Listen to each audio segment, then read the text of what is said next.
মৌলবাদী বলে কিছু নেই এখানে। মৌলবাদী ধর্মীয় লোক আছে, কিন্তু মৌলবাদী নয়। তারা বাংলাদেশকে ভালোবাসে, তাদের অবদান আছে দেশের জন্য। তুমি মিয়া তারেক রহমান লন্ডনে বসে মৌলবাদ মৌলবাদ জঙ্গি নিয়ে চিল্লাও, অথচ তোমার দেশপ্রেমিক মা, তোমার দেশপ্রেমিক মাতা, 3 বারের প্রধানমন্ত্রী, শহীদ রাষ্ট্রপতি জিয়াউর রহমানের স্ত্রী কি বলেছে?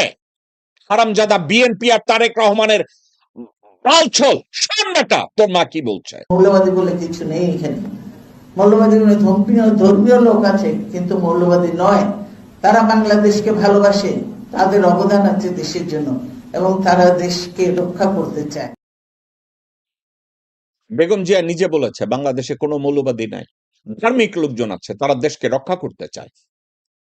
এই ধরনের ভদ্র মহিলাকে, এই ধরনের নেত্রীকে মানুষ দেশমাতা বলবে, গণতন্ত্রের মা বলবে।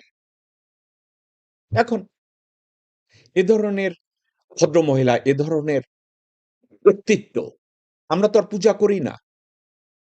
এ ধরনের ব্যক্তিত্বকে আমরা তো নেতা বানাতে চাই না, আরো তো চাই না এ ধরনের নেতৃত্ব বিএনপিতে থাকুক। বিএনপির নেতৃত্বে কারা থাকবে? সানি লিওন থাকবে, নোরা ফাতিহি থাকবে, আর বাংলাদেশে থাকবে পরিমণি, ওই মতো নেতা থাকবে, বরখত কাব্বাসের মতো নেতা থাকবে, মির্জা ফখরুলের মতো নেতা থাকবে, আমির খসরু মাহমুদ বাচ্চার মতো নেতা থাকবে। এরা সবাই নোরা ফাতেহি, এরা সবাই সানি লিওন, এরা সবাই পরিমণি, এরা সবাই মেঘলা, এরা সবাই কিলা ইসরাফিল। এদের নাম কি? কিলা ইসরাফিল।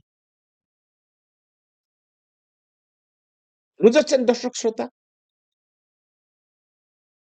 বেগম জিয়া উনি বলেছেন দেশে কোনো জঙ্গি নাই, অথচ তার ছেলে কোথায় কোথায় দেশে জঙ্গি আছে, উনি জঙ্গি দেখতে পান। কই যাবেন আপনি?